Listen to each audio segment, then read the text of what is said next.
Kevin, we're actually neighbors to a degree. I live in Scottsville, Albemarle County, Virginia, just south of Charlottesville. I know you live in the area somewhere, but what I'll tell you is that I will never attempt to find out where, nor would I ever try to visit you if I knew. I remember some time back you were having problems with that sort of thing. People wanting you to call them, people calling you, people wanting to meet in person. I will never understand why so many people simply don't understand that there are boundaries to be respected and that they need to be respected. I do, so even though we're neighbors and I watch your YouTube channel regularly, don't worry about me. I'm going to tell you of my experience with what I believe was a Bigfoot Sasquatch. I ask that you keep my name out of this. I am not originally from here. I moved to the area to be close to my grandchildren. My son worked for the university for many years. He's no longer here, but my grandkids are grown and they loved Charlottesville as much as we did, and I know you and your family do, so they stayed, and so have we. I'm a retired law enforcement officer. I worked at the county level in 2 different states throughout my career. I've been retired since the late 1990s. I'd tell you how old I am, but it's a number I hate to think about. Anyway, my experience happened back in 1974.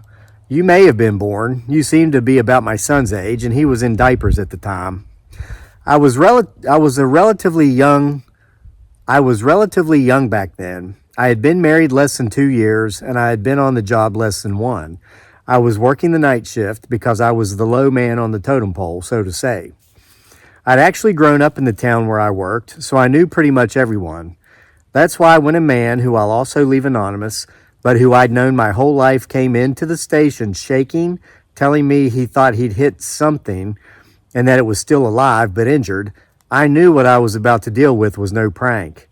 I'm leaving his name out of this, but he was a preacher and the town's barber, and he did not joke around.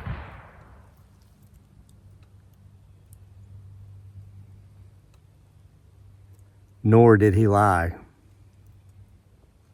He was one of the most respected members of our small southern community.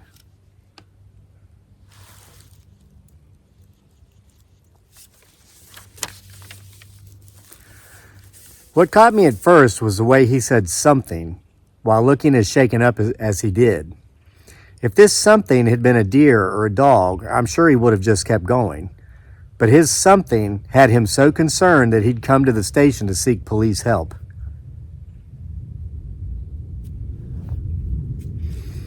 I asked him what this something was. Was it a person? And that's when he got really shaky. He said that at first he thought it was, but there was just no way that it could be. But whatever it was hurt, and it was laying down in a culvert over the side of the road.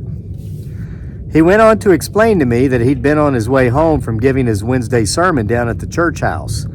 He lived about 2 miles out of town, and you had to take this very infrequently traveled old byway to get to his place. He'd driven it thousands of times over the years, and he could almost drive it with his eyes closed, much like these old roads around here in our part of Virginia. He said he was in a bit of a hurry to get home, and he admitted that he was driving a little too fast. He took a turn too quickly, and his Bible started to slide on the seat beside him. He was afraid that it would slide into the floor, so he reached over for it, looking that way and taking his eyes off the road for just an instant. And in that instant, he hit something big.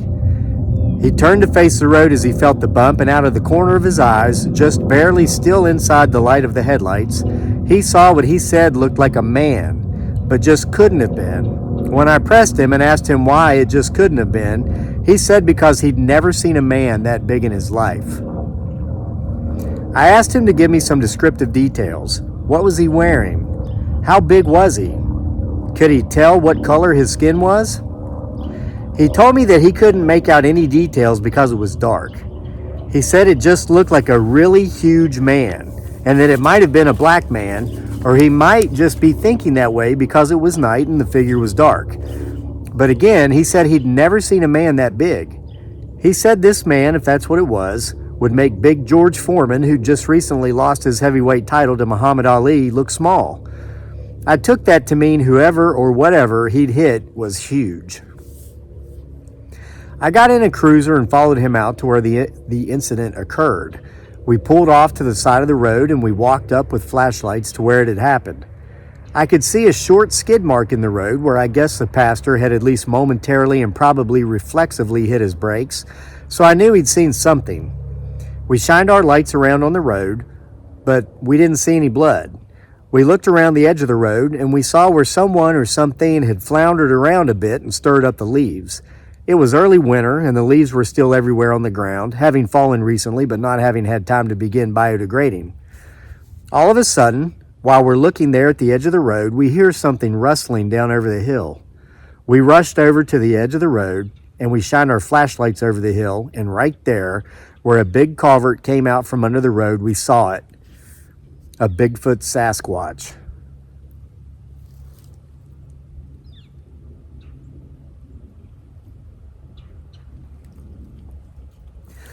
Kevin, this happened almost 50 years ago now, but the memory is as vivid in my mind today as my son's birth, his high school and college graduations, and the births of my grandchildren. This thing, and that's exactly what it was, a thing, it was not human, was sitting down there on its ass, holding one knee up into its chest as if it were a small child nursing a boo-boo. However, this was no small child, for it stood up just almost instantly as our lights hit it, and after going down into the ravine, after the thing cleared out and standing where it stood, I would estimate it to have been 7 feet tall. There was a cement wall down there, and when it stood up, its head came just to the top of it. When we went down there, after the thing took off, which it did immediately after getting up, I stood beside the wall to get a comparison in height, and the wall's top was a good foot over my head, and I stood a solid 6 feet back then.